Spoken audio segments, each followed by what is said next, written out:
Hello, welcome to my channel. Today we are going to learn do and does explanation and basic concepts. Do and does are crucial in English grammar for forming the questions, negatives, and emphasizing the statements. In the present simple tense, they can be used both auxiliary verbs and main verbs. Do और does बहुत अहम है English grammar के अंदर। इनको इस्तेमाल किया जाता है किसी भी मनफी बयानात के लिए या फिर सवाल के लिए। जैसे कि हम अपनी नॉर्मल ज़िंदगी के अंदर लोगों से सवाल करते हैं, आप कहाँ रहते हैं, आप क्या खाते हैं, आप क्या पसंद करते हैं, या फिर आप इसको इस तरह भी पूछ सकते हैं कि आप क्या खाना पसंद करते हैं, आप क्यों नहीं पसंद करते हैं, या फिर आपके वालिद क्या करते हैं, आपकी वालदा क्या करती हैं। ये तमाम सवालात हम डू और डज से कर सकते हैं। Now first we understand what is the auxiliary verb and main verb. Here are the two examples. Example number 1, what do you do in your free time? Here we use the two times do. What do you do? The first do is the auxiliary verb is called the helping verb, and the second do is the main verb. As an auxiliary verb and do is the main verb. Do और does हमेशा दो तरह से इस्तेमाल किए जाते हैं, एक हेल्पिंग वर्ब के तौर पे और दूसरा मेन वर्ब के तौर पे। जैसे कि हमने एग्जाम्पल नंबर 1 के अंदर व्हाट डू यू डू समझा कि डू हमारा जो पहला आ रहा है व्हाट के साथ वो ऑक्सिलरी वर्ब या फिर हेल्पिंग वर्ब के तौर पे इस्तेमाल हो रहा है, और सेकंड जो है यू डू जो हो रहा है वो मेन वर्ब के तौर पर इस्तेमाल हो रहा है। इसी तरह से what does your father do के अंदर डज जो है ऑक्सिलरी वर्ब या फिर हेल्पिंग वर्ब के तौर पे इस्तेमाल हो रहा है, और सेकंड वर्ब जो डू है वो मेन वर्ब के तौर पे इस्तेमाल हो रहा है। जहाँ पर सब्जेक्ट आई, यू, वी, दे या फिर एक से ज़्यादा पर्सन हो वहाँ आप यूज़ करेंगे डू नॉट, और जहाँ पर सब्जेक्ट ही, शी, इट या फिर थर्ड पर्सन सिंगुलर हो वहाँ पे आप यूज़ करेंगे डज नॉट।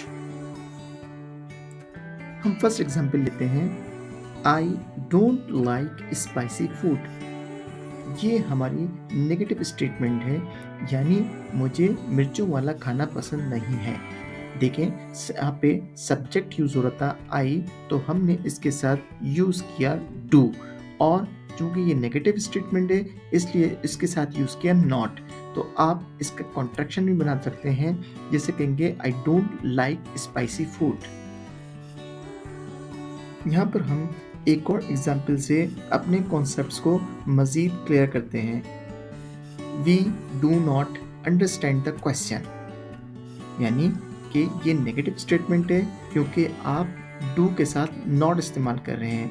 तो देखिए जब वी आया तो हमने इसके साथ डू का इस्तेमाल किया, और चूंकि ये नेगेटिव स्टेटमेंट है इसलिए नॉट लगाया।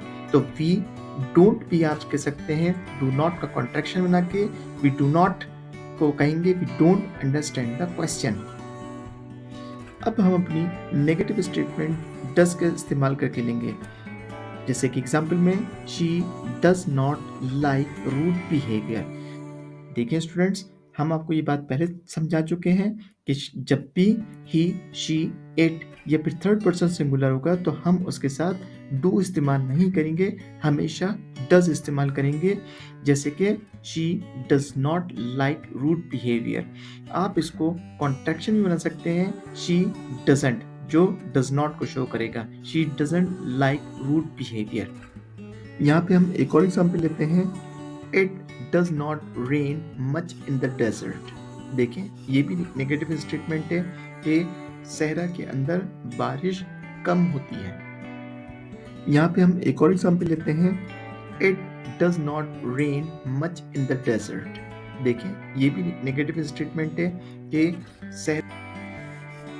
स्टूडेंट्स हम डू या डस को क्वेश्चंस के लिए भी इस्तेमाल करते हैं, जैसे कि हमारे पास एग्जाम्पल में मौजूद है डू यू प्ले टेनिस, यानी क्या आप टेनिस खेलते हैं। तो आप ये बात समझ लीजिए कि जब भी आपको कोई क्वेश्चन करना हो तो आप डू का इस्तेमाल प्रेजेंट इंडेफिनिट टेंस के ज़रिए कर सकते हैं, जिसमें ता है, ती है, ते है इस्तेमाल होता है।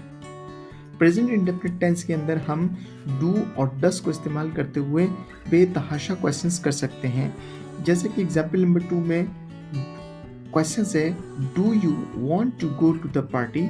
देखिए यहाँ पे क्वेश्चन किया जा रहा है कि आप पार्टी में जाते हैं या फिर जाना चाहते हैं।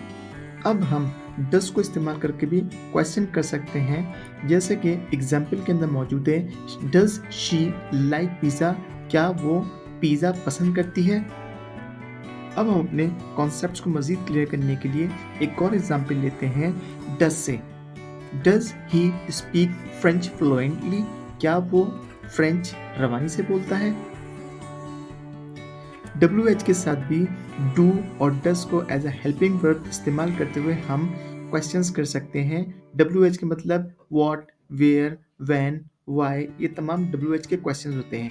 जैसे कि एग्जाम्पल में पूछा गया है what do you want for dinner, ठीक है। इसी तरीके से नेक्स्ट एग्जाम्पल में पूछा है वेयर डू दे लिव। इसी तरीके से थर्ड एग्जाम्पल में पूछा है how do you solve this problem. I hope कि आपको डू और डस से रिलेटेड कुछ कॉन्सेप्ट्स क्लियर हो गए होंगे।